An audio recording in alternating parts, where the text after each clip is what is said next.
Zurriola ikastola plan estrategiko baten lanketan buru-belarri dabil. Plan estrategiko horrek ikastolaren etorkizuneko helburuak eta hara iristeko bideak erakutsiko dizkigu. Iaz, artezkaritza eta zuzendaritzako kideek osatutako talde bat hortan hasi ginen. Eta aurten, zuen laguntzarekin amaiera eman nahi diogu. Plan estrategiko bat egiteko prozesuak pausu dexente dauzka. Garrantzitsuenak, lehenbizikoa zer geran eta zer izan nahi dugun eguneratzea.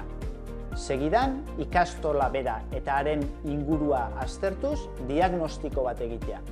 Eta hirugarrena, gure ildo estrategiko nagusienak definitzea, baita hara iristeko helburuak eta ekintzak ere. Prozesuaren gidaritza artezkaritzako talde batek hartu duen arren, ikastolako komunitate guztiko kideak behar ditugu.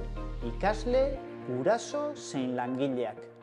Hortarako parte hartze prozesu ezberdinak jarriko ditugu laster abian. Espero dugu danon artean, datozen urteetan nolako Zurriola ikastola izan nahi dugun erabaki ahal izatea.